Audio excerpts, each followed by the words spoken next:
Samdani art ফাউন্ডেশনের আয়োজনে এবং সিটি ব্যাংক আমেরিকান এক্সপ্রেসের পৃষ্ঠপোষকতায় আয়োজিত হচ্ছে প্রথম ঢাকা আর্ট সামিট। এই আয়োজনে সহযোগিতা করছে বাংলাদেশ শিল্পকলা একাডেমি এবং জাতীয় জাদুঘর। উদ্বোধনী অনুষ্ঠানে প্রধান অতিথি ছিলেন অর্থমন্ত্রী আবুল মাল আব্দুল মুহিত। বক্তব্য রাখেন বাংলাদেশ শিল্পকলা একাডেমির মহাপরিচালক লিয়াকত আলী লাকি এবং সামদানি আর্ট ফাউন্ডেশনের সভাপতি শিল্পী শাহাবুদ্দিন আহমেদ। অনেক বৃহৎ, অনেক বড় এবং অনেক বিস্তৃত এলাকা নিয়ে তো আজকের এই অনুষ্ঠানটিকে এখন আমি তার শুভ উদ্বোধন ঘোষণা করছি।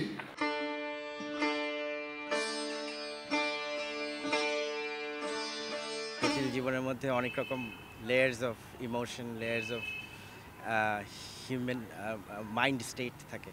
তো এই মাইন্ড স্টেটগুলোকে ধরার একটা তৈরি করা হয়েছে। এটা একটা বড় স্ট্রাকচার, 25 ফিট উঁচু, আর 200টা ছাতা ব্যবহার করা হয়েছে।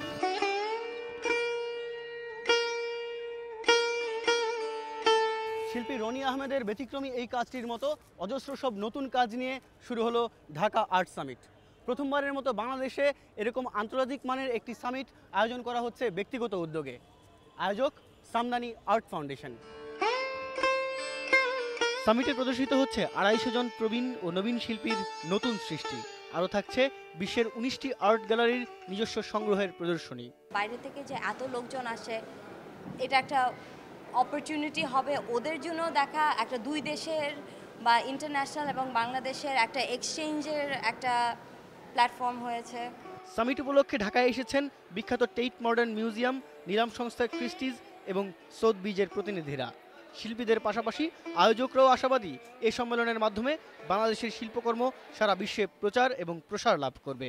আমাদের দেশে যে প্রচুর পরিমাণে ট্যালেন্ট আছে, সবাই গরিব ফ্যামিলির, হ্যাঁ, মধ্যবিত্ত, ওরা আসে, অনেক কারণে হারিয়ে যায় ট্যালেন্ট।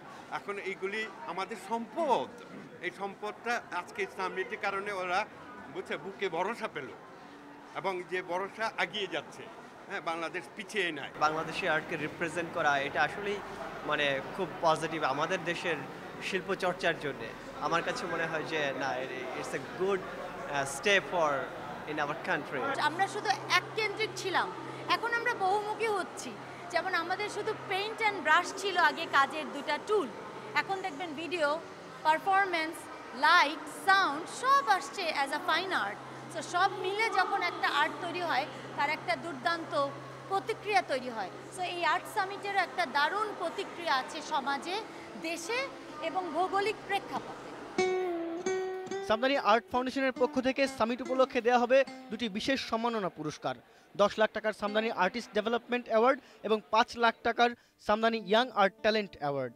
15 এপ্রিল পুরস্কার বিতরণী অনুষ্ঠানের মাধ্যমে শেষ হবে প্রথমবারের মতো ব্যক্তি উদ্যোগে আয়োজিত ঢাকা আর্ট সামিট।